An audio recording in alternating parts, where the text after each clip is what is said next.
नमस्कार, आदाब। Crime petrol dial 100 के ब्लैक हेडलाइंस अध्याय में आप सबका स्वागत है। क्राइम पेट्रोल के इस अध्याय में हम आपको ऐसे केसेस दिखाएंगे जो महीनों हमारी चर्चा का विषय बने रहे। जन्म देने वाला शिशु जन्म देने वाली मां से भी ज्यादा पीड़ा भोगता है।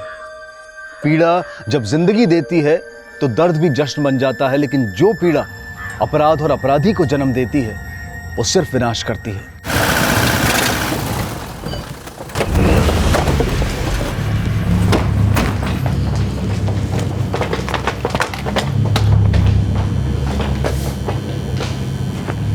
इंस्पेक्टर प्रकाश त्यागी, यूपी पुलिस क्राइम ब्रांच। जी सर, बोलिए। कमरा नंबर 201 किधर है? 201 तो सेकंड फ्लोर पे है सर, लेकिन छोड़ो, मास्टर की दो, पुलिस रेड है।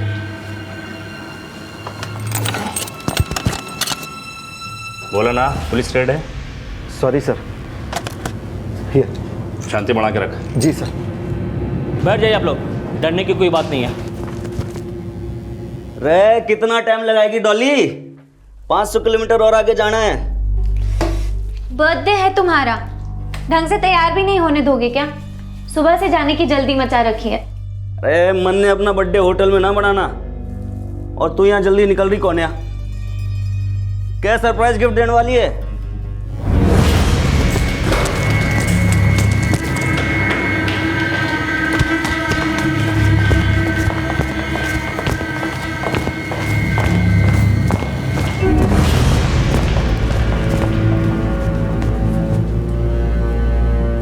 रे सरप्राइज क्वीन, बता भी दे क्या गिफ्ट देने वाली है।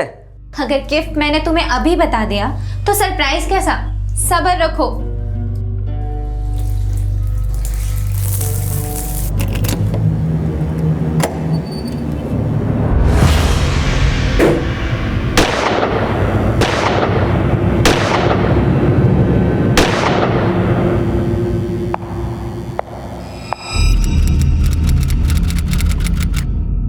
ऑपरेशन विनाश गाजियाबाद उत्तर प्रदेश पुलिस का एक ऐसा मिशन जिसमें उत्तर प्रदेश क्राइम ब्रांच द्वारा पुणे में किया गया एक एनकाउंटर मीडिया की सनसनी बन गया।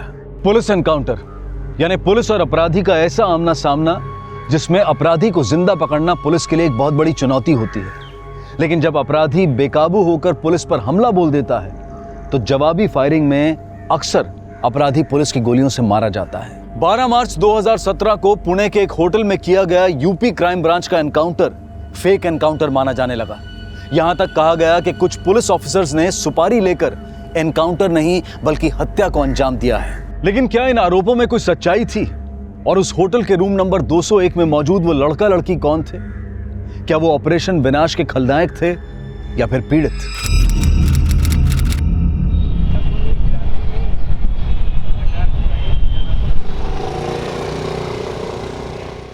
प्रणाम मां साहब। अरे ठीक है। यो बता कि तेरे सारे डाउट क्लियर हो गए अब? जी मार साहब।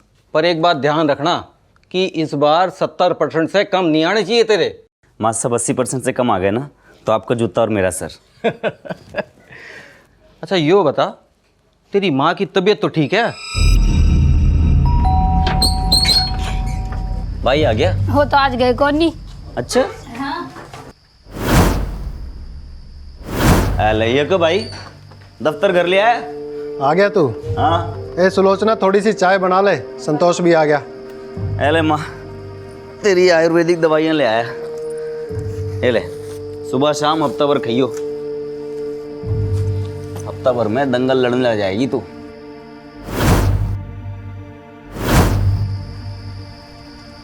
जीते जी जवान बिट्टू को ना बचा पाए, इब के दंगल लड़ूंगी। माँ क्या बात करे तू भी? राक्षस की करनी का दोष तो राम जी को क्यों दे गए? देख नवीन भैया तो अब आ ना सके, पर हम सब तो है ना तेरे साथ। चल तेरा सास बहू वाला सीरियल देखेंगे। पापा नहीं आए अभी तक? भाई तू तो जाने पुलिस की नौकरी ने, उनका जाने का टाइम है, वैसे आने का नहीं। अरे आगे लगता है। ला ला मुझे मने दे दो। आ गए पापा? कहाँ आगे बेटा, फिर जाना वापिस। अच्छा और तबीयत कैसी है? पापा ने दे दे। तबीयत तो ठीक है।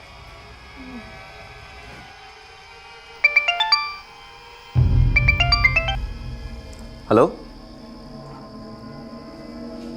इब, अरे नहीं रे, बहुत लेट हो गया। रख के बात होगी बेटा। अच्छा मैं कॉल करूँ। पापा वो नोट लेने जाना है एक दोस्त से, कल वो बाहर चला जाएगा। तो कोई बात नहीं, चढ़ा जा, पर टाइम से आ जाइए। हाँ पापा, मैं अबे आया बस।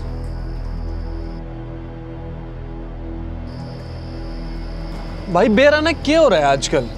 कोई लड़की दिखाई ना दे रही यार। ट्यूशन क्लास में बेचारे के सारे लोंडे भरे पड़े हैं।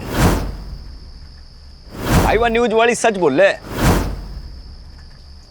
इंडिया में छोरों के अनुपात में छोरियां थोड़ी कम है, नहीं? क्या बसंड मचा रखी है यार। मैंने की लड़की देखने के लिए बुलाया था, पापा से झूठ बोल के आया मैं। अरे तो तू वकील बनकर कौन सी सच बोल लेगा भाई। चल चल आजा, प्रैक्टिस कर ले। यार तो यार रोज का यही चक्कर।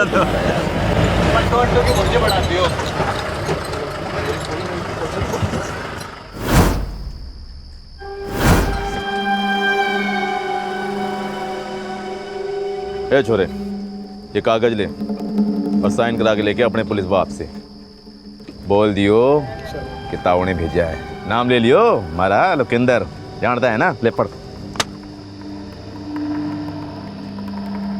के देख रहा है?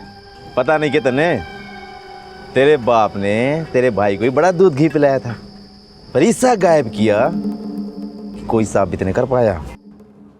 ये कागज साइन करा के आ अपने बाप से, वरना जानता है ना तने भी भट्टी में झोंक देंगे।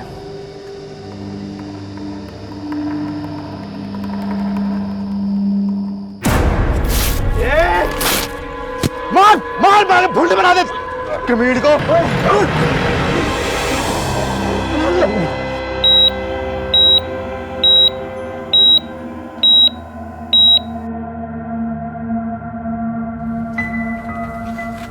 डॉक्टर साहब मेरा बेटा कैसा है? मेरा बच्चा कैसा है? देखिए बॉडी में 37 जगह चाकू गोदा गया है। आई होप वो अच्छा हो जाए। क्या मुझसे बात कर सकते हैं? सॉरी सर, वो अभी इस कंडीशन में नहीं है। Excuse me. मैंने कही थी ना यो शहर छोड़ दो, पर तुमने हमारी एक ना सुनी। नवीन को मार डाला। अरे संतोष, हे भगवान, हमारे बच्चे को बचा ले। सर जी, ये लोकेंद्र ने हमारी हाईवे वाली जमीन के चक्कर में नवीन को जिंदा जला दिया था, और अब संतोष को। सर जी इस बार ऐसी चार्जशीट तैयार करो वो बाहर ना आ सके। अटैक करते ही अंडरग्राउंड हो गया वो। तुम टेंशन मत लो, उसको तो हम उठा लेंगे। तुम संतोष का ख्याल रखो। आखिरकार संतोष को होश आया और उसने भी लोकेंद्र सिंह के खिलाफ बयान दिया, लेकिन वो अब तक फरार था और 2 महीने की देखरेख के बाद संतोष ने रिकवर कर लिया। लेकिन संतोष का परिवार अब भी दहशत में था। दरवाजा क्यों खोल रखा? बंद कर क्या? ये पर्दे भी खोल के रखे से इसने।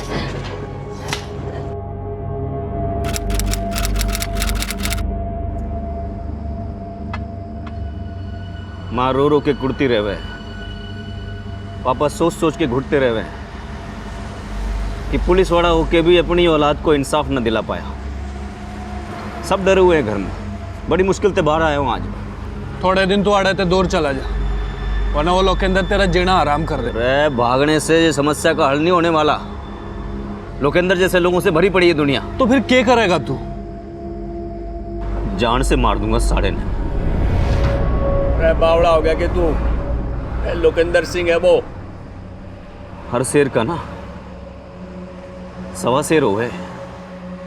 संतोष सोलंकी पर हुए जानलेवा हमले के बाद से लोकेंद्र सिंह अंडरग्राउंड था। एक तरफ गाजियाबाद पुलिस उसे ढूंढने में जुटी थी और वहीं उसके हमले का शिकार संतोष सोलंकी भी उसे ढूंढ रहा था। पर उसकी ये तलाश उस फैसले में बदल पाएगी।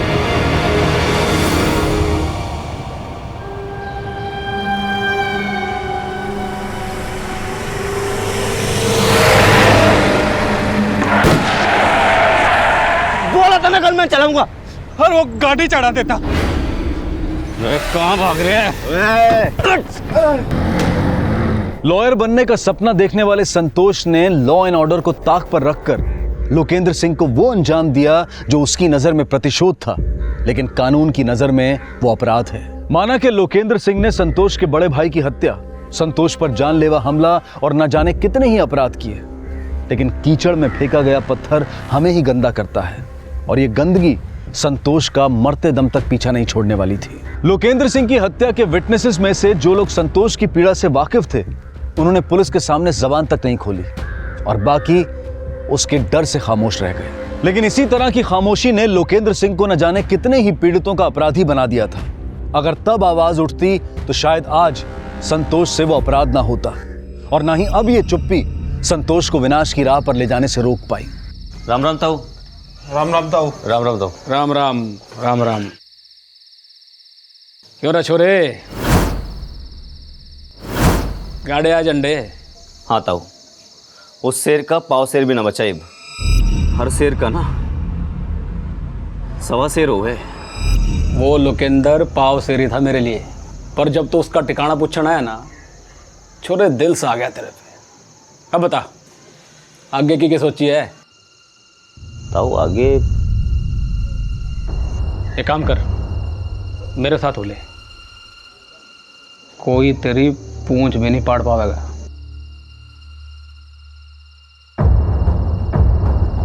अखिलेश सिंह मेरठ से लेकर गाजियाबाद तक के इलाकों का एक नामी गैंगस्टर था, पर जुर्म की दुनिया में कोई अकेला शेर नहीं होता।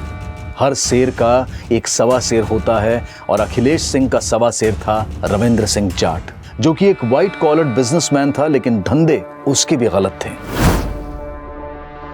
रविंद्र भाई साहब, इस अखिलेश सिंह का गड़ा फोड़ना ही पड़ेगा, वरना ही पानी छिलक रहा है।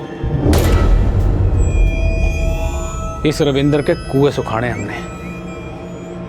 बड़ा नेता बनने की सोच रहा है, उसकी नाक में नकेल डाल के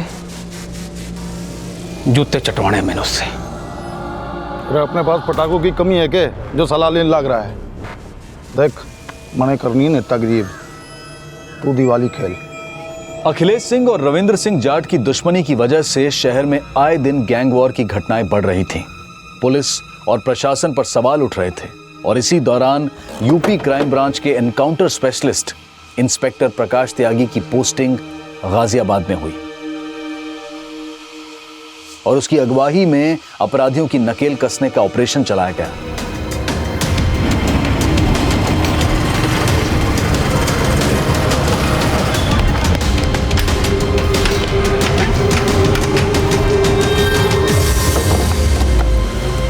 और जेल से छूटने के बाद संतोष सिंह सोलंकी ने एक नया इतिहास लिखने की सोची।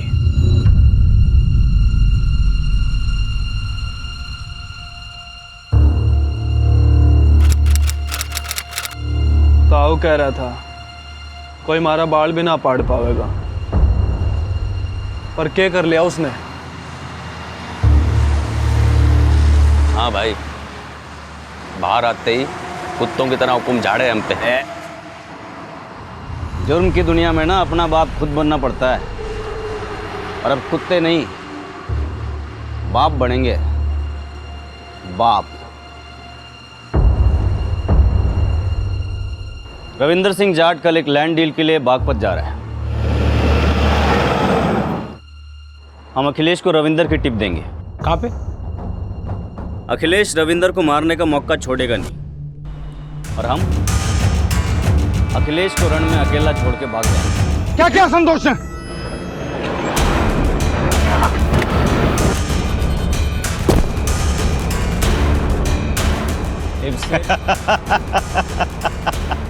गलत इरादों ने संतोष सिंह सोलंकी को सोलंकी गैंग का सरगना बना दिया।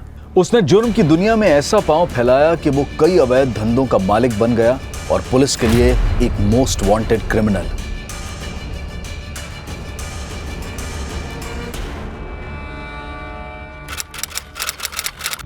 मैं इसी होटल में जॉब करती हूँ। अच्छा, तो होटल मैनेजमेंट किया था आपने? नहीं, एक्चुअली मुझे एक्टिंग और मॉडलिंग करनी है। और वैसे राजेश बता रहा था कि आपकी मुंबई की फिल्म इंडस्ट्री में काफ़ी जान पहचान है। मुंबई? हाँ, थोड़ी बहुत। वैसे आप मेरी हेल्प करेंगे ना? प्लीज़। जी आप फिक्र मत करो, आपको जो हेल्प चाहिए होगी हम करेंगे।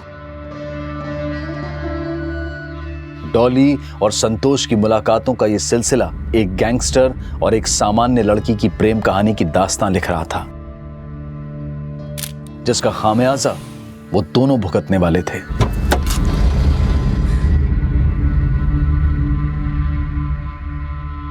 डॉली, आज के बाद तो उस गुंडे के साथ कभी दिखाई नहीं देगी। देखिए पापा, आपको कोई गलतफहमी हुई है और मैं उससे मिलना छोड़ नहीं सकती क्योंकि वो मेरी मदद कर रहा है। लेकिन बेटा मेरी बात सही तो कह रही है वो। मेरी बेटी अपनी जिंदगी अपने तरीके से जिएगी, समझे तुम? पर तुझे पता भी है कि इस गुंडे के साथ घूमने लगी आजकल ये। अरे उसकी मुंबई में बहुत जान पहचान है, मदद कर रहा है इसकी, तो उसमें आपको क्या तकलीफ हो रही है?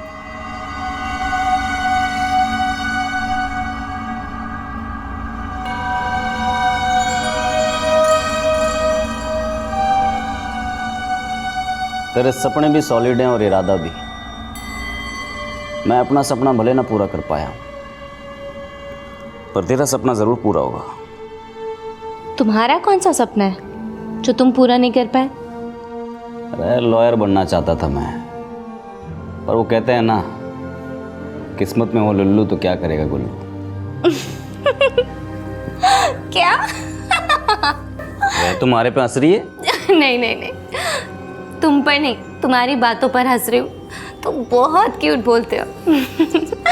वैसे क्यूटी पाई, तुम्हारा बर्थडे आ रहा है, गोवा चले? गोवा छोरिया के गेल, वाह भाई मौज हो रही से। अरे तुमने मौज करने की मनाही थोड़ी है, तुम भी चल लो। पर भाई तेरे पास तो छोरी है, हमारे पास क्या है? अरे तू टेंशन क्यों ले रहा? इंडिया में छोरों के अनुपात छोरियां कम है, हम इंपोर्ट कर लेंगे। सब सामान रख लिया? हाँ सब रख लिया। हाँ, आराम से जाना, फोन करना। हाँ हाँ लगता है आगे। चलो चलो चलो चलो माँ, लेट हो रही है। हाँ ये लो। फोन करना जी।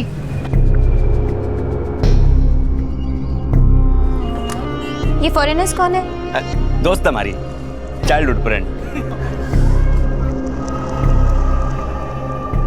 चलो बैठो बैठो बैठो।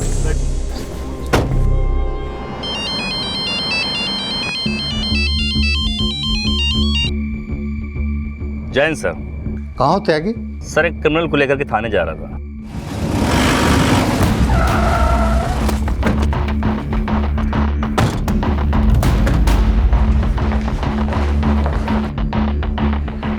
जैन सर। जय हिंद। इसे यहाँ क्यों लाए? बहुत चालाक है सर, 2 बार पहले भी भाग चुका है, इस बार कोई चांस नहीं देना। अब तुम संतोष सिंह सोलंकी को धरने के बारे में सोचो। इंफॉर्मेशन मिली है उसकी। क्या इंफॉर्मेशन है सर? जाओ बताता।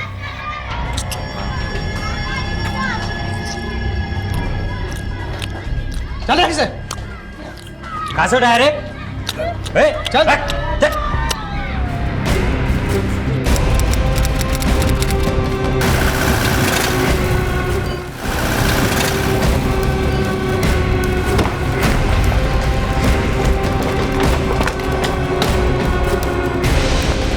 इंस्पेक्टर प्रकाश त्यागी, यूपी पुलिस क्राइम ब्रांच।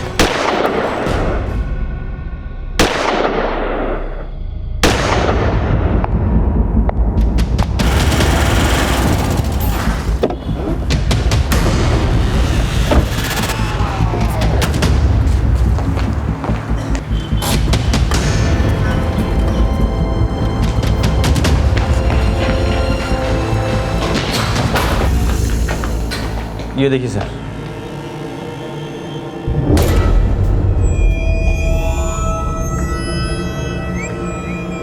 लूट, किडनैपिंग और मर्डर के 40 सादा केसेस है इस पे।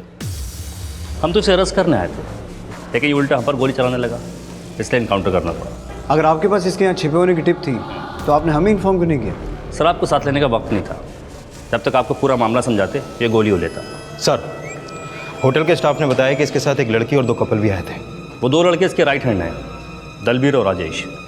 ऑपरेशन के वक्त शायद होटल के बाहर रहे होंगे, इसलिए भाग गए होंगे। अब वो 3 लड़कियाँ, उनका संतोष सोलंकी केस से कोई सीधा लेना देना नहीं है। जो 2 अंग्रेज़न है वो अपने आप को प्रोस्टिट्यूट बता रही है, और हाँ एक इंडियन है जो वो संतोष सोलंकी को अपना बॉयफ्रेंड बता रही है। आइए। मैं नहीं जानती थी कि वो गैंगस्टर था। मैं तो उससे He cheated with my feelings। तो जब ये एनकाउंटर हुआ तुम कहाँ थी? मैं वॉशरूम में थी। बहुत जोर से शोर हुआ तो उसी आवाज से मैं बाहर आई। आपके प्रदेश में घुस आया था। अब आप साफ करें या हम? गन तो साफ करनी थी। अब इजाजत दीजिए।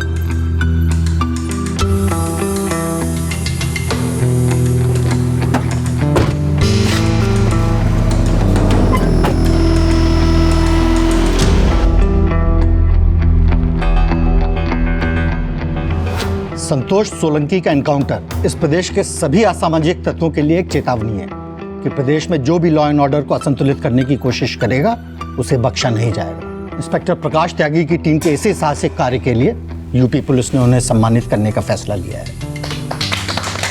Thank you. देखिए, हमारा मकसद अपराध को खत्म करना है, लेकिन जब कभी अपराधी बेकाबू हो जाते हैं तो हमें उन्हें भी खत्म करना पड़ता है। मैं मीडिया के माध्यम से संतोष के साथी दलबीर और राजेश से ये अपील करता हूँ कि खुद को सरेंडर करके न्यायालय के सामने अपने आप को सरेंडर करने में हमारी मदद करें। त्यागी जी, पुलिस विभाग ने ये घोषणा की थी कि संतोष सोलंकी की सूचना देने वाले को 2 लाख रुपए का इनाम घोषित किया जाएगा। जी। तो आपको उसके पुणे में छुपे होने की सूचना किसने दी? देखिए, ये सूचना हमें हमारे रिसोर्स से मिली थी, लेकिन हम मीडिया के सामने डिस्क्लोज नहीं कर सकते। सॉरी सर, थोड़ा हमें डिटेल में बताइए ना, आपने ये सब कैसे किया? सर, इस केस में जो गाजियाबाद पुलिस ने जिस क्रिमिनल का एनकाउंटर किया था उसकी पोस्टमार्टम रिपोर्ट और गन की बैलिस्टिक रिपोर्ट आ गई?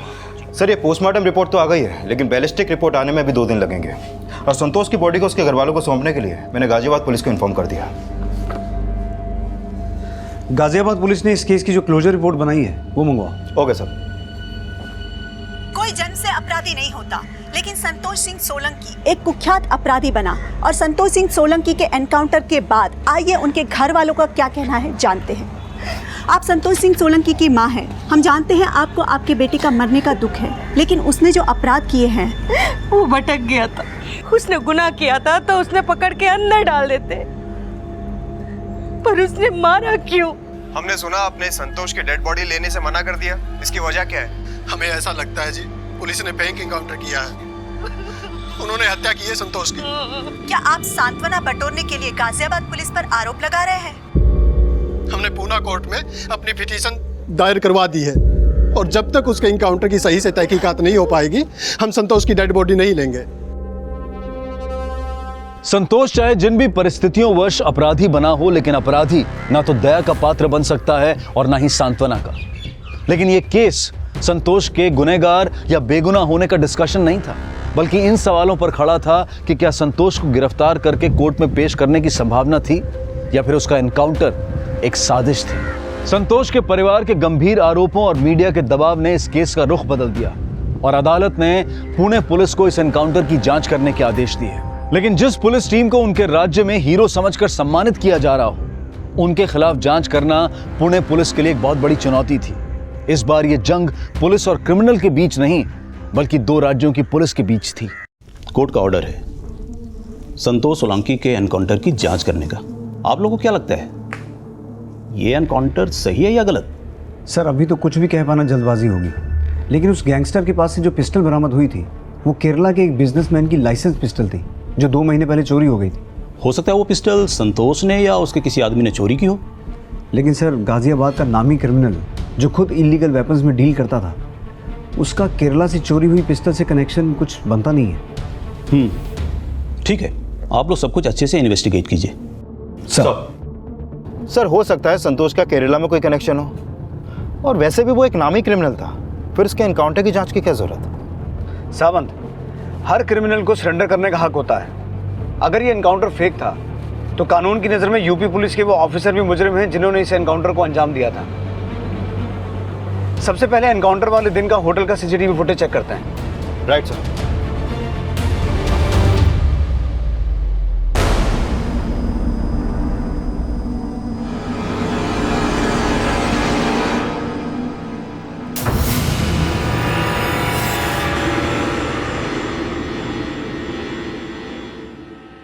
सर, ये दोनों स्टेयर्स की तरफ आ गए, लेकिन वहां पर कोई भी सीसीटीवी नहीं है।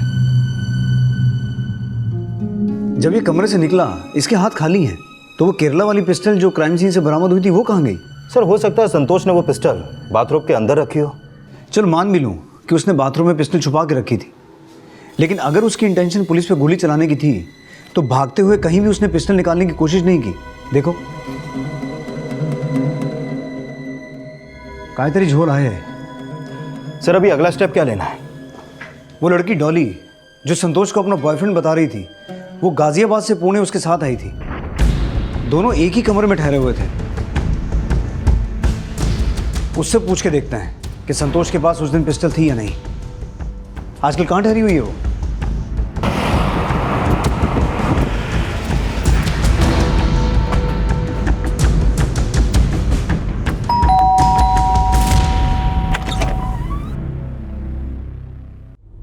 हाँ सर, वो पिस्टल रखता था। अच्छा, तो उस दिन उसके पास गन थी? कह नहीं सकती सर, उसने तब तो पिस्टल फेंकी नहीं थी, लेकिन हो सकता है बाद में उसने फेंक दी हो। तो जब पुलिस एनकाउंटर करने के लिए तुम दोनों के कमरे में आई, तुम कहाँ थे? सर मैंने आपसे पहले भी कहा कि मैं बाथरूम में नहा रही थी। लेकिन इतना तो पता चला होगा कि बाहर पुलिस आई है। तो जब पुलिस आई तो संतोष और पुलिस के बीच में क्या बातें हो रही थी? सर मैंने कुछ नहीं सुना था। मैंने आपसे कहा मैं नहा रही थी, तो इसीलिए पानी की आवाज़ में मुझे कुछ सुनाई नहीं दिया। पहले तुमने कहा था कि तुम्हें इस बात का नहीं पता था कि संतोष एक गैंगस्टर है, लेकिन वो अपने पास पिस्टल रखता था। सर, उसने मुझसे कहा था कि उस पिस्टल का उसके पास लाइसेंस है, और वो अपने काम के बारे में मुझसे कभी डिस्कस नहीं करता था। इनफैक्ट मुझे अभी पता चल रहा है कि उसका नाम संतोष था। हाय, मेरा नाम डॉली है। Hello Rajan, nice to meet you. मैं तो यही मान रही थी कि उसका नाम राजन था, और मैं नहीं जानती थी कि वो मुझे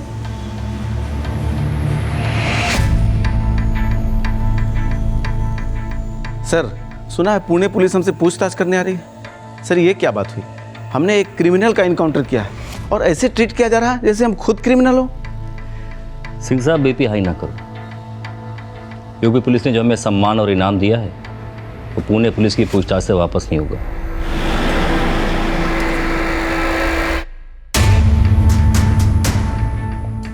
पुलिस ऑफिसर होने के नाते कोर्ट का सम्मान करना भी आपका और हमारा फर्ज है। हमें कोर्ट ने आदेश दिया है संतोष सोलंकी केस को इन्वेस्टिगेट करने का। आई होप आप लोग कोऑपरेट करेंगे। दीक्षित साहब, हम भी अपनी वर्दी के लाल हैं। अगर कोर्ट ने आपको परमिशन दी है अपनी लाल करने की, पूछे क्या पूछना। ऐसा क्या हुआ था कि संतोष सोलंकी को अरेस्ट करने के बजाय आपको गोली चलानी पड़ी? गोली पहले उसने चलाई। त्यागी जी, उसके पास पिस्टल थी ही नहीं।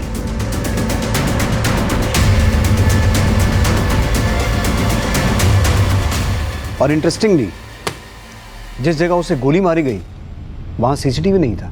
सीसीटीवी नहीं था तो हम झूठे हो गए। वो पिस्टल संतोष सोलंकी की ही, ये थी उस एनकाउंटर की पूरी असलियत। आप जितनी भी इंक्वायरी कर ले, ये असलियत नहीं बदलेगी। तो उसके पास पिस्टल थी?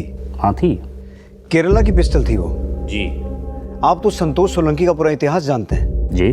तो संतोष सोलंकी का केरला से क्या कनेक्शन था? देखिए, ये इन्फॉर्मेशन हमारे पास नहीं है कि उससे केरला से क्या संबंध था, लेकिन वो पिस्टल उसके पास थी। संतोष सोलंकी पुणे के एक होटल में छिपा हुआ था, ये टिप आपको किसने दी? मैं उसका नाम नहीं बता सकता, सॉरी। वजह?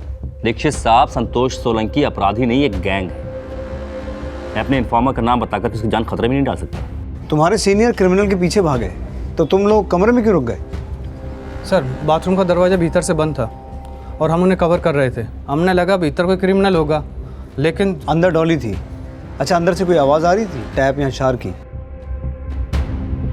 नहीं जी, अंदर से तो ऐसी कोई आवाज़ नहीं आ रही थी।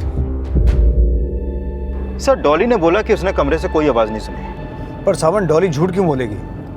और अगर पुलिस वाले झूठ बोल रहे हैं तो उनके झूठ बोलने का मकसद? सर दोनों तरफ के बयानों में अंतर तो है। और एक बात सर, त्यागी ने हमें यह नहीं बताया कि उसे संतोष के उस होटल में छिपे रहने की टिप कहां से मिली। सर कहीं ये टिप डॉली ने तो नहीं दी? लेकिन डॉली टिप क्यों देगी? संतोष के दोनों राइट हैंड दलबीर और राजेश जो उसके साथ होटल में आए थे, हो सकता है उन्होंने संतोष का धंधा अपने कब्जे में करने के मकसद से ये टिप त्यागी को दी हो। पॉसिबल है सर, एक अपराधी अपराधी का दुश्मन हो सकता है। डॉली को इन्वेस्टिगेट करो और ये पता लगाने की कोशिश करो कि अगर वो एनकाउंटर फेक था तो त्यागी और उसकी टीम को किससे क्या फायदा हुआ होगा, और ये भी पता लगाओ कि दलबीर और राजेश कहाँ छुप के बैठे हैं। Okay sir. अब इस एनकाउंटर से जुड़े पुलिस ऑफिसर्स और संतोष की गर्लफ्रेंड डॉली के कॉल रिकॉर्ड्स खंगालने के साथ साथ संतोष के राइट हैंड राजेश और दलबीर की भी तलाश की जाने लगी। और जल्द ही राजेश के मुंबई में छिपे होने की एक सूचना मिली और राजेश को महाराष्ट्र पुलिस द्वारा अरेस्ट कर लिया गया। मैंने कुछ नहीं किया साहब जी, मैं तो संतोष के लिए अपनी जान भी दे सकता था, मैंने कोई टिप ना दी। दलबीर कहाँ है वो बता। वो जिस दिन संतोष का एनकाउंटर हुआ ना, हम अलग अलग हो गए। हमको लगा साथ में रहेंगे तो फंस जाएंगे और थोड़ा उलिया भी बदल लिया, लेकिन जैसा आप सोच रहे ना ऐसा कुछ नहीं है। न मैं संतोष को धोखा दे सकता था और न दलबीर। डॉली को संतोष के धंधे के बारे में पता था? नहीं जी साहब जी, वो तो उसकी गर्लफ्रेंड थी, 2-3 महीने पहले ही मिली थी उससे। वो डॉली को फिल्मों का शौक था, संतोष उसका शौक पूरा कर रहा था, उसके ऊपर पैसे भी लगाता था, उसके लिए फ्लैट भी खरीद रखा था साहब। संतोष ने डॉली को अपना नाम राजन बता रखा था? हाँ जी सर, लेकिन संतोष उससे प्यार करने लगा था, वो उससे शादी करना चाहता था। संतोष बुरे धंधे में एक अच्छा आदमी था साहब, औरतों की बहुत इज्जत करता था। उसने घनी छोरियों की शादी भी करवा रखी थी। चाहते तो उसको अरेस्ट कर लेते, लेकिन उसको जान से नहीं मारना चाहिए था साहब। सर, डॉली के कॉल रिकॉर्ड के मुताबिक वो पिछले 3 महीने से संतोष के टच में थी और ये बात भी सही है कि संतोष ने डॉली के लिए एक फ्लैट भी खरीदा था। सर, संतोष से दोस्ती करके डॉली को फ़ायदा बहुत था। मुझे नहीं लगता कि उसने संतोष के लिए कोई टिप दी होगी। सर, एनकाउंटर वाले दिन इस कॉल रिकॉर्ड के मुताबिक वो सिर्फ अपने माँ के ही टच में थी। हेलो सर, डॉली का फोन स्विच ऑफ आ रहा है और उसका घर भी बंद है। डॉली के अचानक गायब होने की असल वजह अभी तक साफ होनी बाकी थी, लेकिन वो कहां गायब थी ये पता करने के लिए पुणे पुलिस डॉली के माता पिता से पूछताछ करने गाजियाबाद पहुंची।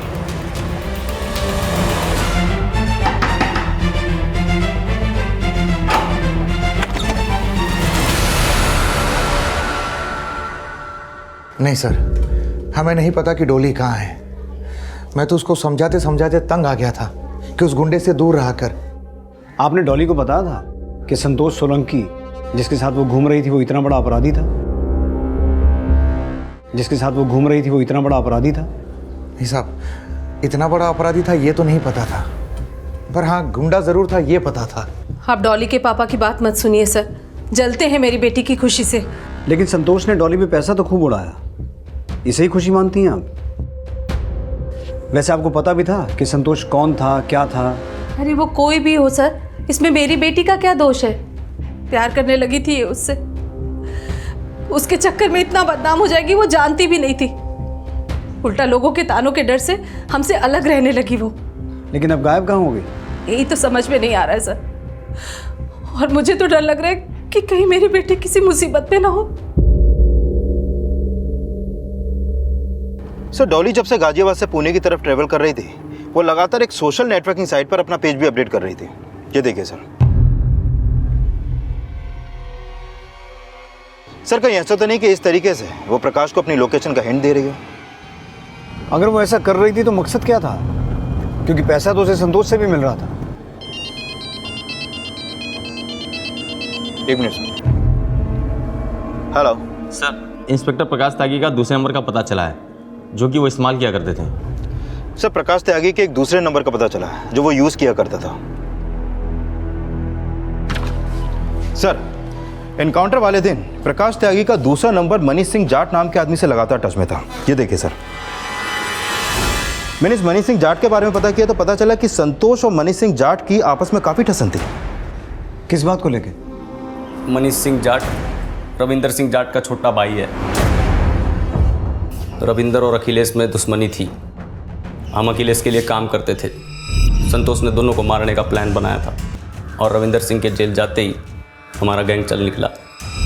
बस तब से रविंदर सिंह और मनीष ने दुश्मनी पाल ली थी संतोष से। सर, मैंने पता किया ये रविंद्र सिंह जाट जेल में होने के बावजूद जेल के अंदर से अपना धंधा चला रहा है। तो हो सकता है उस एनकाउंटर की साजिश रविंदर की हो और मनीष सिंह जाट उसका रिमोट कंट्रोल। मनीष सिंह जाट से पूछताछ करते हैं। क्या मनीष सिंह जाट ने इंस्पेक्टर प्रकाश त्यागी को संतोष का फेक एनकाउंटर करने की सुपारी दी होगी? पकड़ो इसे। तुम लोग इधर आओ, पकड़ो इन्हें। हमें कहाँ लेके जा रहे हो? लेके चलो इसे। इनको भी लेके आओ। भगवान माफ ना करेगा तुझे, देख लीजिए। सर मैंने मनीष सिंह जाट के भी कॉल रिकॉर्ड चेक किए। एनकाउंटर वाले दिन वो लगातार डॉली की मां मोनिका सक्सेना के टच में था। डॉली की मां के टच में था? Yes sir.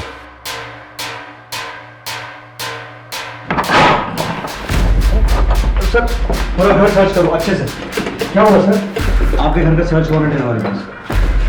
अरे आप लोग अंदर कैसे आ गए? क्या कर रहे हैं आप लोग? वहां कुछ नहीं है।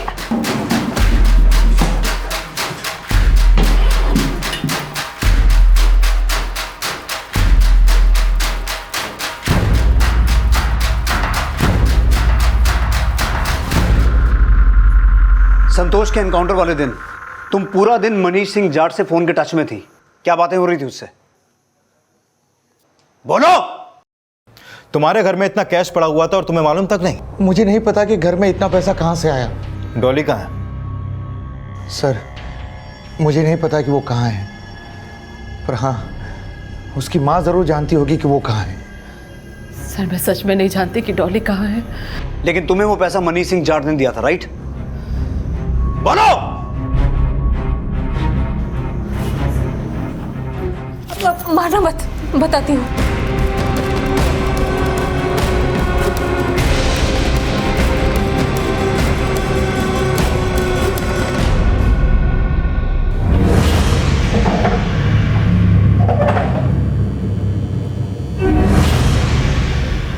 अब चुप रहने का कोई फायदा नहीं है त्यागी। डॉली की माँ ने सब कुछ बता दिया है। मनीष सिंह जाट ने डॉली की माँ को पैसों का लालच देकर डॉली को संतोष का मुखबिर बनवाया था। मैं ज़्यादा कुछ नहीं जानती, पर रविंद्र ने और मनीष ने एसीपी रवीश यादव को 5 करोड़ रुपए देकर इस प्लान में शामिल किया था। और मनीष जाट के कहने पर ही एसीपी ने प्रकाश त्यागी से ये एनकाउंटर करवाया था। एनकाउंटर वाले दिन डॉली अपनी माँ को संतोष की लोकेशन की अपडेट्स भेज रही थी और डॉली की माँ मनीष सिंह जाट को, और मनीष सिंह जाट तुम्हें। एनकाउंटर वाले दिन जब डॉली ने अपने बाथरूम में होने की कंफर्मेशन भेजी, उसके बाद तुम लोगों ने उस होटल पर रेड किया। त्यागी तुम चाहते तो संतोष को अरेस्ट कर सकते थे, लेकिन तुमने जानबूझकर संतोष को वहां से भागने का मौका दिया। संतोष के पास पिस्टल थी ही नहीं, क्योंकि डॉली के कहने पर वो पिस्टल पहले ही पहन चुका था। वो पिस्टल तुमने ही क्राइम सीन पे प्लांट की थी। शक तो मुझे उसी दिन हो गया था जब मैंने तुम्हें टीवी पर देखा था। तुम्हारे हाथ पर पट्टी बंधी हुई थी। तुमने अपनी क्लोजर रिपोर्ट में ये लिखा था कि संतोष ने तुम पर और तुम्हारी टीम के एक कांस्टेबल पर गोली चलाई थी। लेकिन जब हमने हॉस्पिटल से पता किया तो तुम अपने उस कांस्टेबल के साथ वहां अपना इलाज करवाने रात 9 बजे गए थे, जबकि एनकाउंटर हुआ था सुबह 11 बजे। असलियत यह है त्यागी कि तुमने अपने आप को और अपने कांस्टेबल को खुद गोली मारी थी।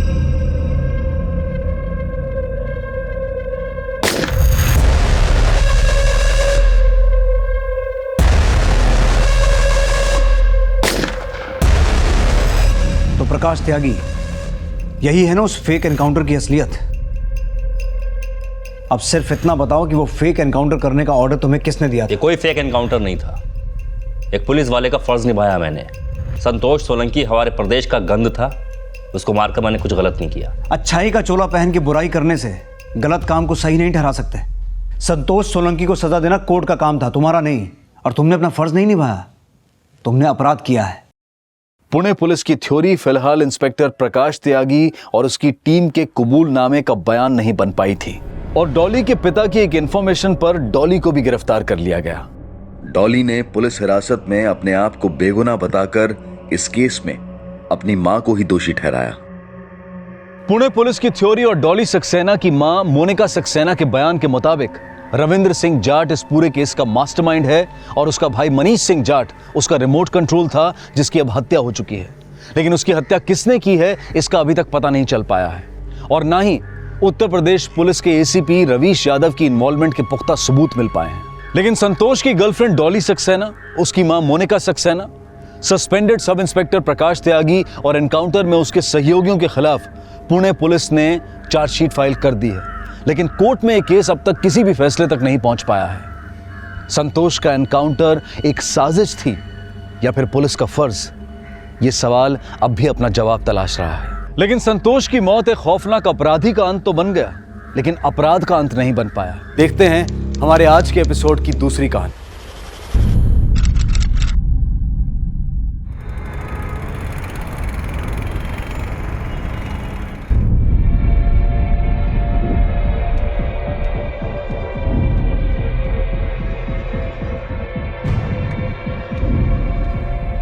Hi, what's up? How's everyone doing? Shivam here. So welcome. Welcome to my life. No, death. Welcome to my death. So आज मैं आपको सिखाने जा रहा हूँ बहुत ही सिंपल तरीके और बहुत ही स्टाइलिश तरीके सुसाइड के। तो इस वीडियो में जो लाइक के बटन्स आ रहे हैं प्लीज़ उसको प्रेस करना मत भूलना। सो here we go।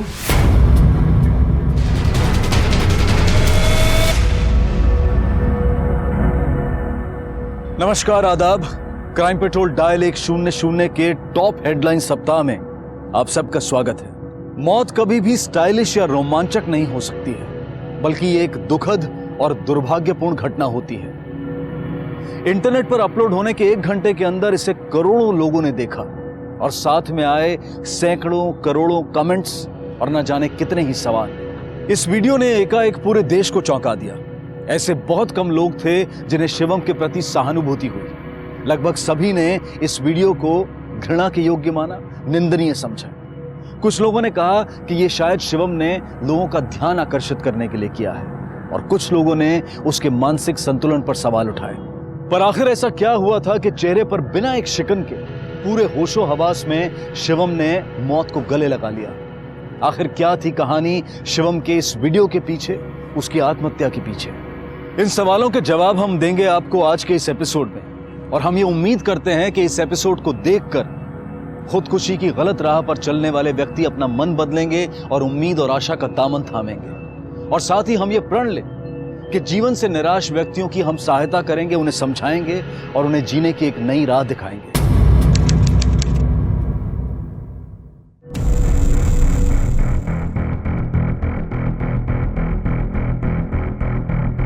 Hi, what's up? How's everyone doing? Shivam here. So welcome. Welcome to my life. No, death. Welcome to my death. So आज मैं आपको सिखाने जा रहा हूँ बहुत ही सिंपल तरीके और बहुत ही स्टाइलिश तरीके सुसाइड के। तो इस वीडियो में जो लाइक के बटन्स आ रहे हैं प्लीज़ उसको प्रेस करना मत भूलना। सो here we go। 5 steps to committing suicide। Just 5 steps, okay? So yeah, so the first step, the main step is कि किसी भी शहर में हो तो उस शहर का सबसे कूल, सबसे स्टाइलिश होटल, वहाँ जाकर चेक इन करो और सबसे होटल के सबसे महंगे स्वीट में जाओ।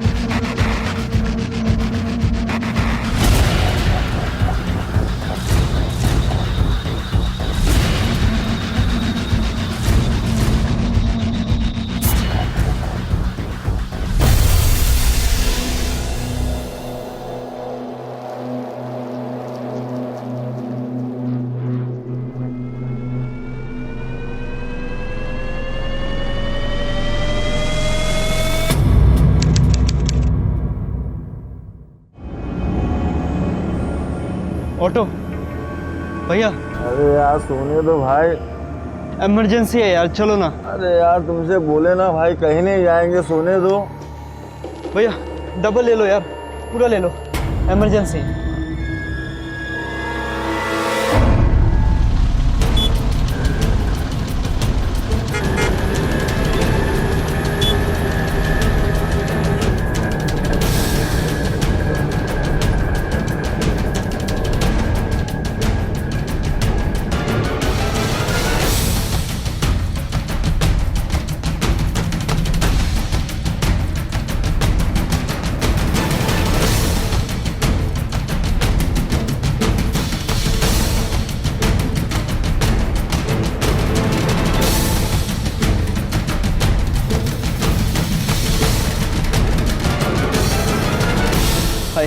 Welcome to Hotel Royal, sir. How can I help you?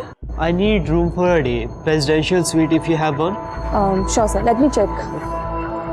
So actually, ITS is available, but it's 40,000 per night. No problem. Just wait.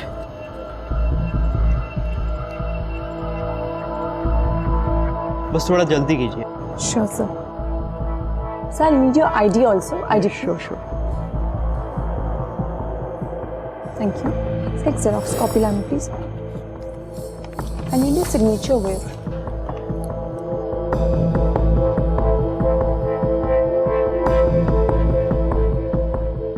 Here only? This side? Yeah.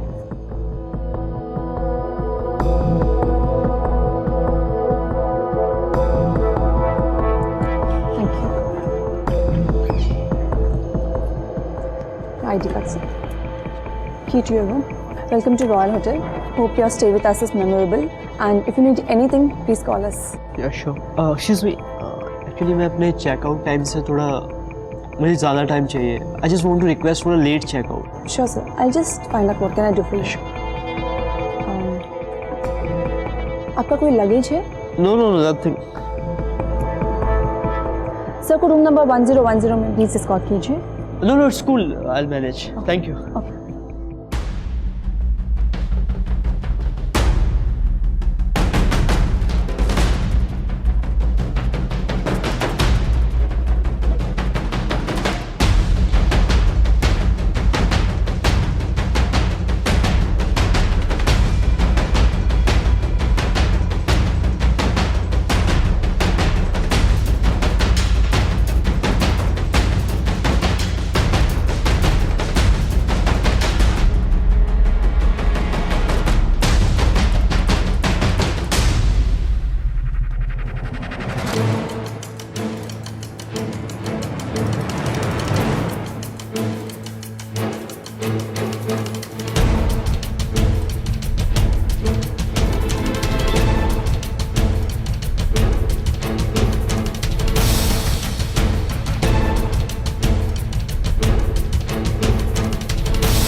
So I'll show you suicide करने का step number 2. Come with me.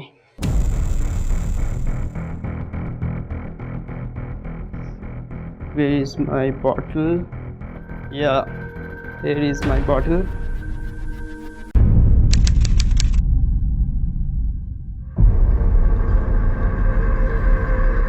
Hello. Hi Chintan. हाँ बोल. अरे party का क्या scene है आज? अबे साले पागल है क्या? टाइम दिख रहा है क्या हो रहा है? हाय तन्मय. अरे आजा यार पार्टी में, मज़ा करेंगे यार. 40,000 का रूम बुक किया तेरे भाई ने. चला जा पार्टी में.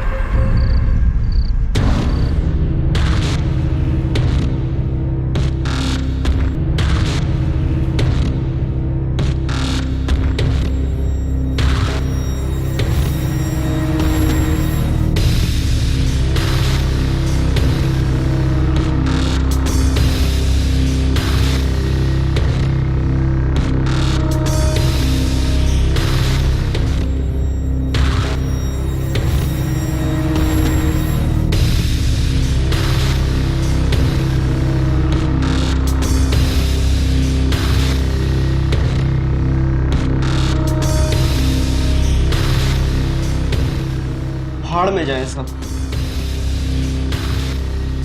आज की रात अकेला तो नहीं रहूंगा मैं.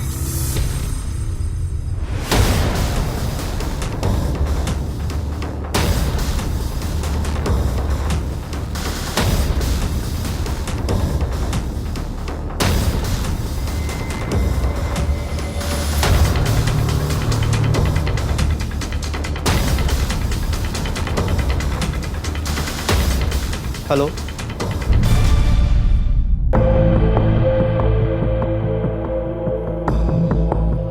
क्षितिज माथुर, रूम नंबर 1010. हाय. हाय. कम.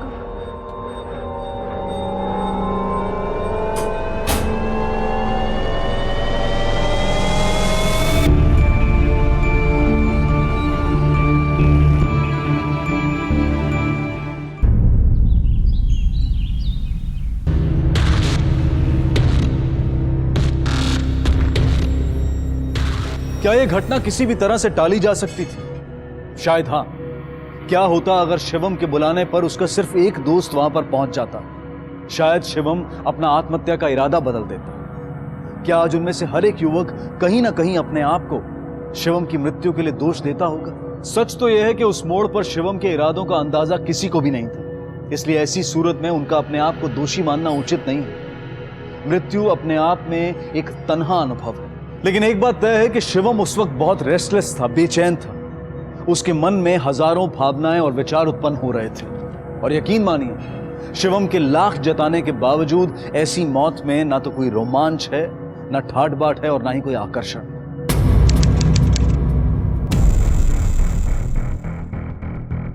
So step number 3, मन में जो भी है किसी को कुछ भी कहना है, बस लिख दो, नोट्स लिखो और बोल दो।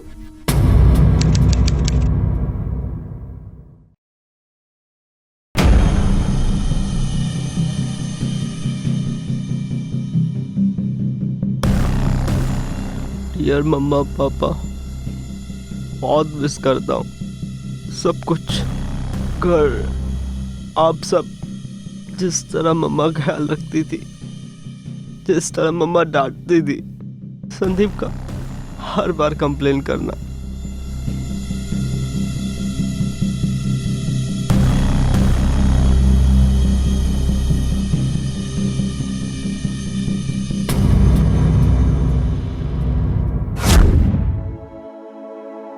आपने प्रॉमिस किया था भैया कि हेल्प कर देंगे, अब कैसे करूंगा होमवर्क? पर ये काम तो खत्म होने दे, फिर मैं करता हूँ तेरी हेल्प। पापा, हो गया, ये सब ना टोटली मिस्टेक थी। मुझे पता था ये सब गड़बड़ी उस अकाउंटेंट ने की थी। खैर वो सब छोड़, ये देख।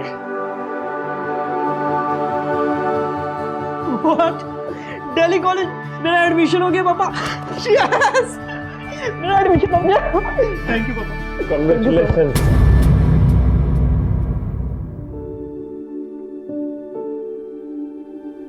देख शिवम, तू अपना ध्यान रखना और टाइम टू टाइम मुझे फोन कर। खाने में बिल्कुल लापरवाही नहीं। तू पढ़ाई करता है ना तो सब कुछ भूल जाता है।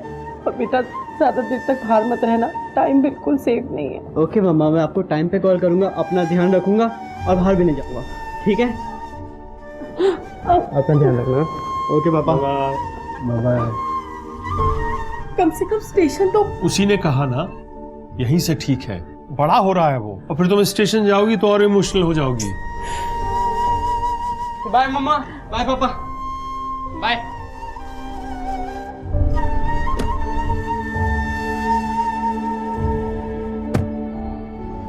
बाय भैया।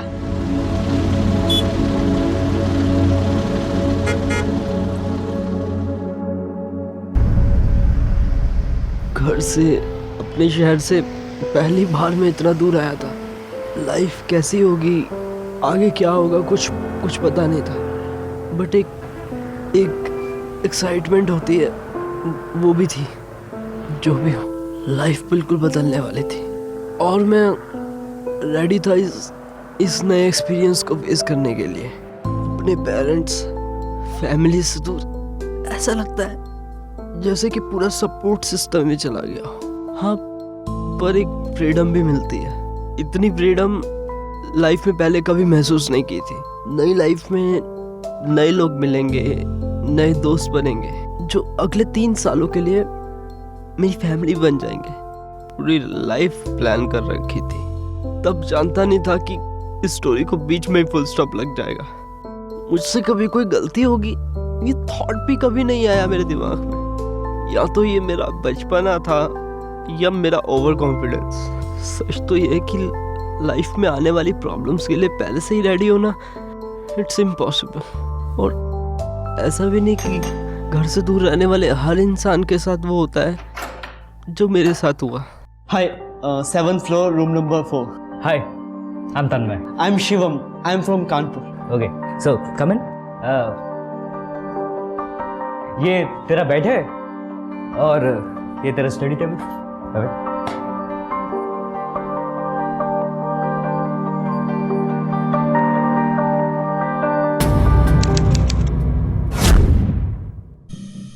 शुरुआत में अकेलापन बहुत महसूस हुआ। ऐसा लगता था सब एक तरफ है और मैं अलग। मैं हिस्सा बनना चाहता था उस नई दुनिया का, जहाँ सब मुझे लाइक करे, एक्सेप्ट करे। कोशिश तो ये थी कि मुझे लोग कूल समझे, मेरे साथ टाइम स्पेंड करना चाहे, मुझे अपने साथ पार्टीज में, मूवीज पर सब जगह इनवाइट करे, मेरी कंपनी एंजॉय करे। स्टार बनना चाहता था मैं।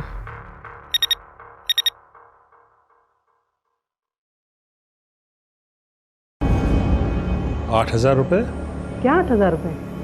कुछ नहीं, शिवम ने निकाले हैं। अरे इतने पैसे क्यों? कुछ हुआ है क्या? अरे हुआ होगा कुछ, छोड़ो ना।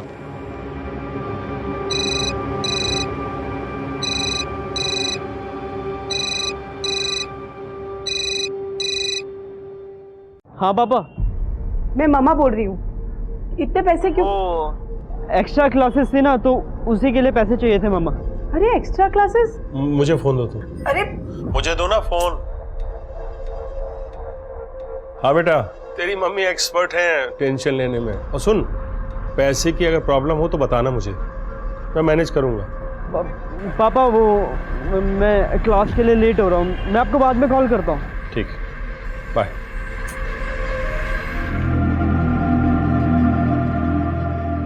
हेलो भाई, प्लीज पैसों का कुछ जुगाड़ हुआ?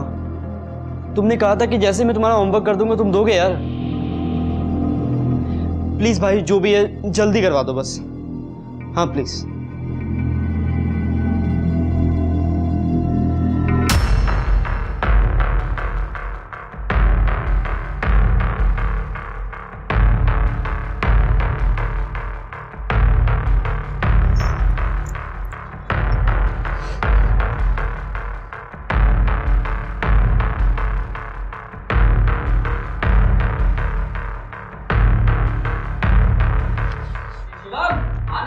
हाँ मैं बस आया।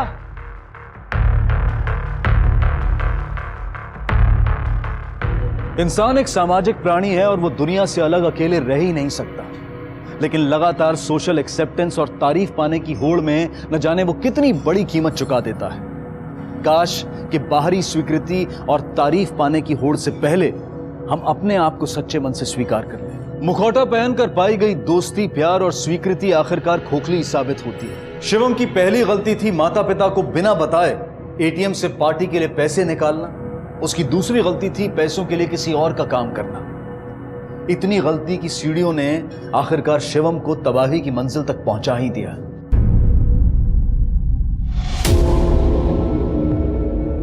शिवम अरे चलना यार, तेरी ट्रेन कितने बजे की है?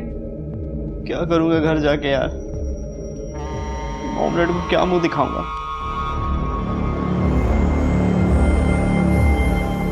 शिवम यार, इस तरह अकेले यार यहाँ पर क्या करेगा तू?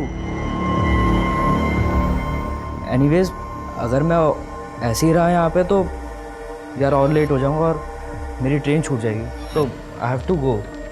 सो सी या, चल टेक केयर।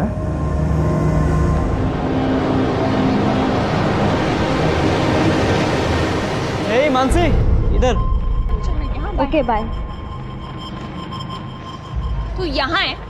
अरे यार वो बस 2 मिनट ब्रेक था। शिवम हाँ ठीक है ना? हाँ ऑफ कोर्स, मुझे क्या हुआ है। अरे चल ना क्लास चलते हैं, चल। ठीक है, क्लास जाते चल चल चल चल चल चल।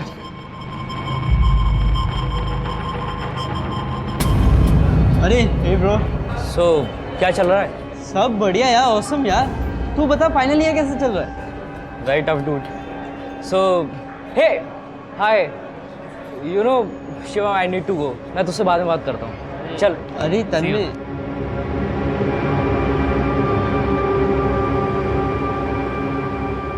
शिवम चल ना, जाते हैं यार। क्लास के लिए ऑलरेडी बहुत लेट हो गया, अगर वापस लेट हुआ तो मेरा की गाली खानी पड़ेगी। चल जाते हैं। हाँ चल।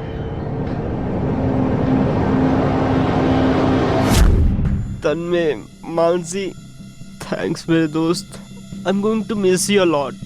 Sorry यार, तुम दोनों ने मेरी हेल्प करने की बहुत कोशिश की. I know, especially Mansi, my best friend. लेकिन प्रॉब्लम्स मुझ में ही थी. मैं एक ऐसे लाइफस्टाइल के पीछे भाग रहा था जहाँ बड़ी पार्टीज, महंगे कपड़े और अमीर दोस्त.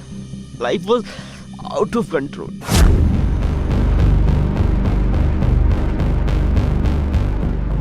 Yes!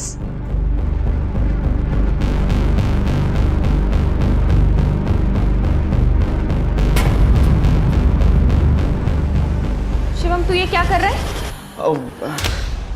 अरे वो तू गैम्बलिंग खेल रहा है, राइट? अरे एवे यार, बस लक ट्राई कर रहा था बस. और plus I am on a winning streak. मैं 4 राउंड जीत चुका हूँ, तो प्लीज खेलने दे मुझे. पर शिवम,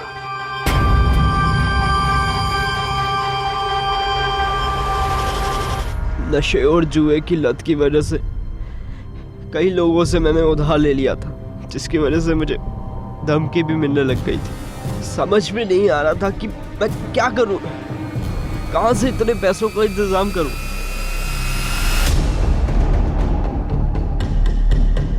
मैं फेल हो चुका था, टूट चुका था. पुराने दोस्त छूट गए थे और नई दोस्त मिल गई थी.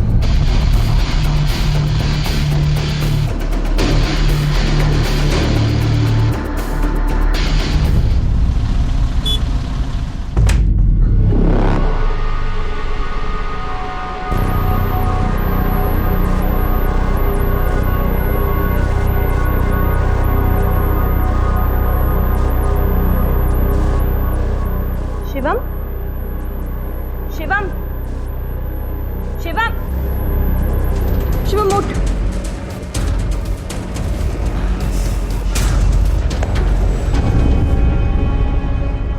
शिवम, ये सब क्या है?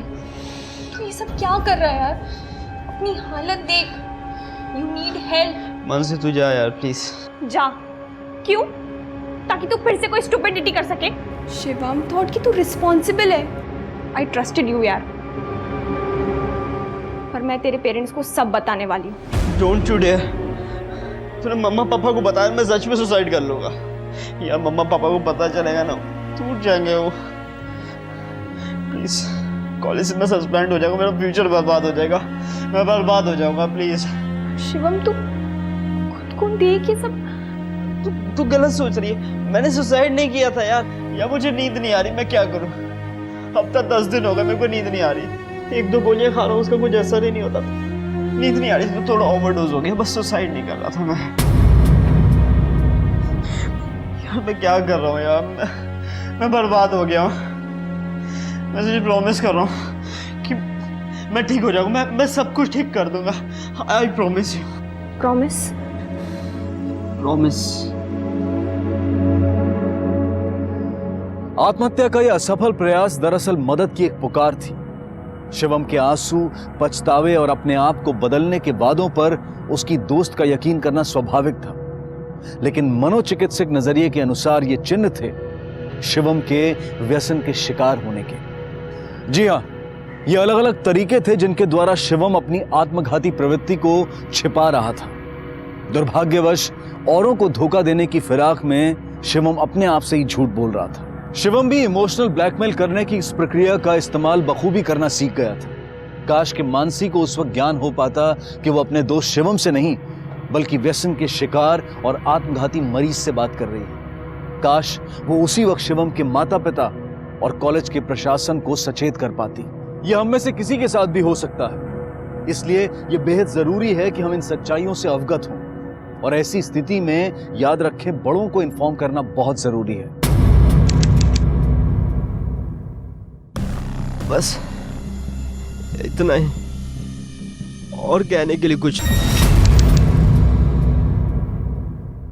सो गाइस, 4th स्टेप, ईट.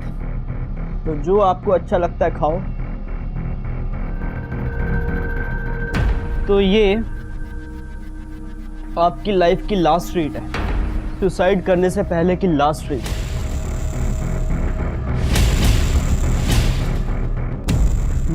जो कि बहुत टेस्टी है, बहुत अच्छा.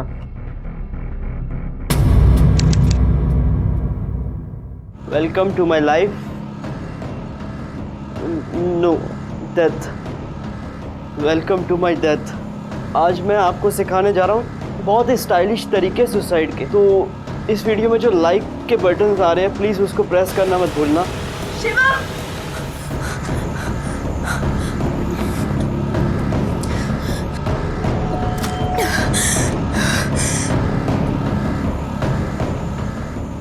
आखिरी step, enjoy the view, and उसके बाद jump, please for God sake रुक जा Shivam please. Fly, one last time.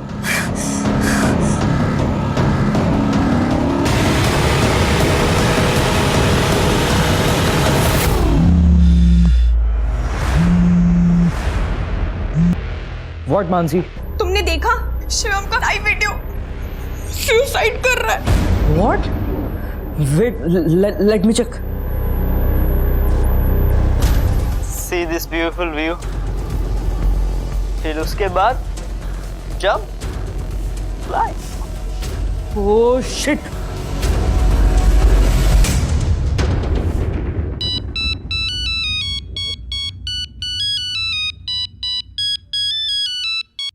हाँ मानसी बेटा बोलो। आंटी वो शिवम। राधा, राधा, क्या हुआ राधा? सब ठीक तो है ना? राधा बोलती क्यों नहीं? क्या हुआ राधा? क्या हुआ? क्या हुआ? राधा, राधा।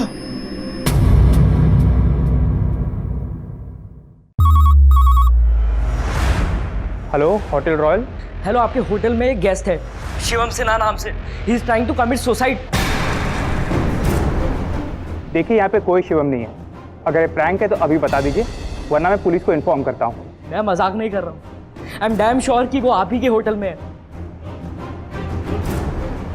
क्षितिज, क्षितिज, क्षितिज के नाम से रूम चेक कीजिए। ओके। यहाँ पे 2 क्षितिज है सर। Full name please. वो नहीं पता मुझे। लेट नाइट जिसने चेक इन किया था वही वाला, और बहुत ही महंगा रूम लिया है उसने, कोई स्वीट रूम शायद। दरवाजा खोलिए सर।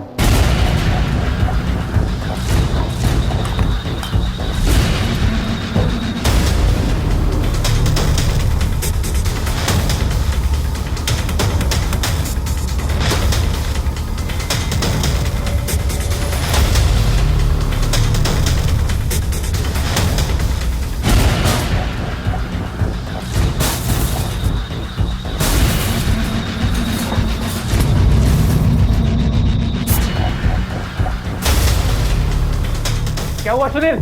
दरवाजा नहीं खुल रहा है। Sir open the door please.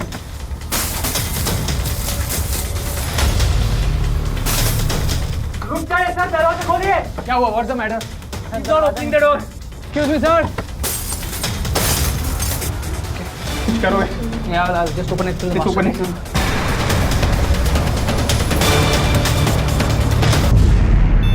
Sir please दरवाजा खोलिए। Sir, sir open the door sir. ऐसा मत कीजिए sir. Sir open the door. Sir calm down, relax. Sir, you cannot do this. कुछ करिए। सिक्योरिटी वो डोर नहीं खोल रहे। Door sir.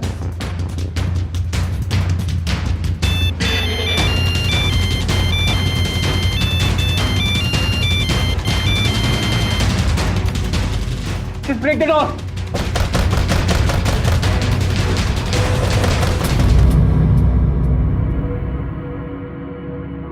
कृपया शिवम की गलती का अनुकरण कभी ना करें। आत्महत्या एक ऐसा अपराध है जो ना सिर्फ पीड़ित को बल्कि उसके करीबियों को भी तबाह कर देता है। शिवम ने जो किया उसमें ना तो कोई प्रसिद्धि थी और ना ही उसकी समस्याओं का हल। आत्महत्या करने वाला सदा के लिए अपने करीबियों को अंधकार में धकेल देता है, जहां उसके अपने सवाल करने के लिए और अपने आप को दोषी ठहराने के लिए मजबूर हो जाते हैं। क्या होता अगर वो ये कहते? क्या होता अगर वो ये करते? क्या वो इस हादसे को रोक सकते थे? इन्हीं सवालों के घेरे में घुट घुट कर वो रोज अपनी जिंदगी जीते हैं। शिवम के दिल की धड़कनें रुकने से कई जिंदगियां थम गई। सबसे बड़ा सवाल अब भी यही था कि आखिर आत्महत्या की वजह क्या थी, जो उन चिट्ठियों में लिखा था, या फिर कुछ और। आइए सर, हमने आपको फ़ोन करके बुलाया था। दिस वे प्लीज़, प्लीज़ आइए।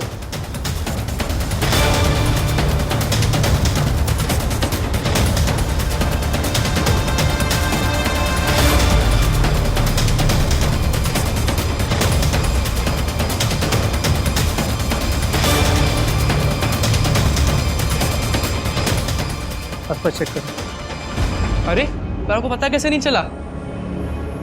ऐसे कैसे? मुझे जानना है। हाँ आज जी जी जी प्लीज कीजिए। अब मैं कॉल बैक करता हूँ। हेलो मिसिस सिन्हा से बात हो रही है? हाँ। मैं पीए से सचिन मदार बोल रहा हूँ, दिल्ली पुलिस से। आपके बेटे शिवम के बारे में। शिवम चला क्या मेरा शिवम?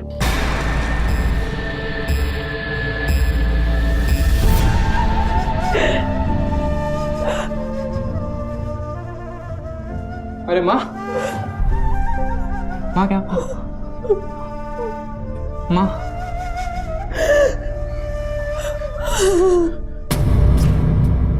हाँ ये सर देखिए।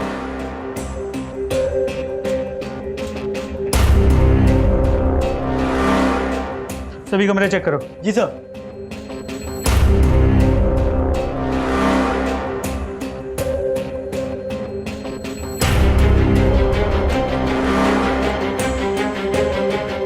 एविडेंस बैग लाओ। ग्लास के पीसेस भी दे दो।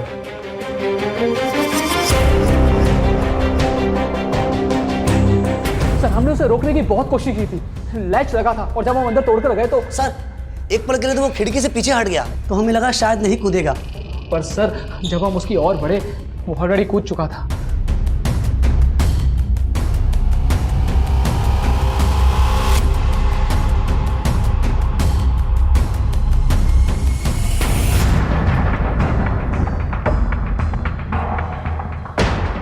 सर उसने फ़ोन उठाकर कहा भी कि वो चेकआउट करने वाला है। वो ज़रा भी डरा हुआ नहीं था। मैंने सोचा कुछ दोस्त मजाक कर रहे होंगे, लेकिन सडनली कुछ ज़ोर से टूटने की आवाज़ आई। देन आई रियलाइज़ कि कुछ गलत हुआ है। सर आपको फ़ोन किसने किया था?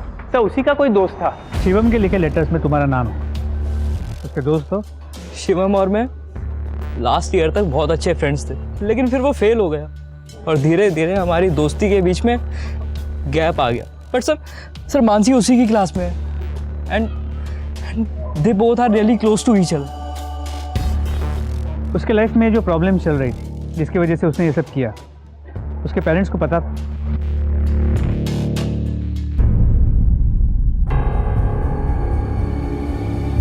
इम्पैक्ट से पहले ही हार्ट बीट्स बंद हो चुके थे, यानी जमीन पर गिरने से पहले ही इसकी मौत हो चुकी थी।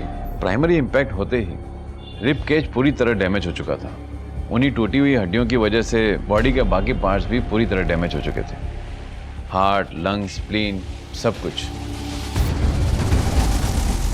आखिर क्या रह गया शिवम का? एक निर्जीव शव, नष्ट हुए अंग, हड्डियों के टुकड़े, चेहरे की वो हालत जो देखी ना जा सके, जीते जागते सपने और आकांक्षाएं जो अब निर्जीव होकर लुप्त हो चुकी थी। कहां है इसमें पॉपुलैरिटी, प्रसिद्धि? कहां है इसमें आकर्षण, ठाट बाट? आत्महत्या कोई हल नहीं है, बल्कि ये एक समस्या है जो सब कुछ तबाह कर देती है। मानसी, शिवम ने जब सुसाइड किया उस समय उसकी दिमागी हालत, आई मीन इमोशनल स्टेट क्या थी? वो काफी परेशान था सर।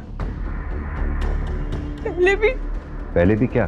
पहले भी 2 बार सुसाइड अटेम्प्ट कर चुका। 2 बार? जब उसने पहली बार ऐसा किया तो उसने मुझसे कहा कि उससे गलती से हो गया। तू गलत सोच रही है। मैंने सुसाइड नहीं किया था यार, नींद नहीं आ रही थी तो थोड़ा ओवरडोज हो गया, बस सुसाइड नहीं कर रहा था मैं। उसने मुझसे प्रॉमिस भी किया था कि वो दोबारा ऐसा नहीं करेगा। और दूसरी बार? पिछले हफ्ते। शिवम तू ये क्या कर रहा था? शिवम! बस सर तभी मैंने डिसाइड कर लिया कि अब मैं चुप नहीं रहूंगी। हेलो आंटी नमस्ते, मैं मानसी, शिवम की फ्रेंड। हाँ बेटा, कैसी हो?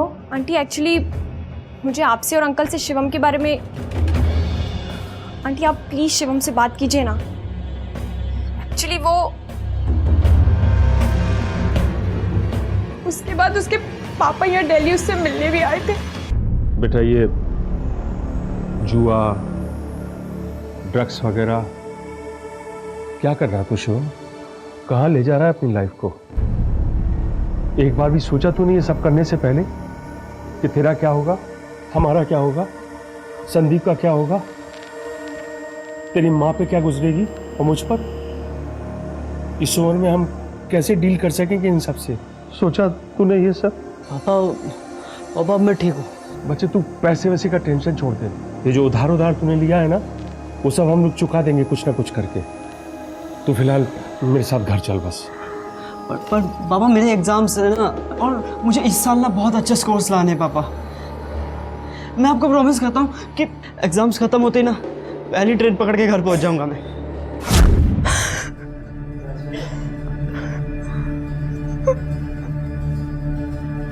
शिवम के माता पिता, उसके दोस्तों और परिवार वालों के साथ हमारी पूरी सहानुभूति है, लेकिन बदकिस्मती से सहानुभूति किसी के नुकसान की भरपाई नहीं कर पाती।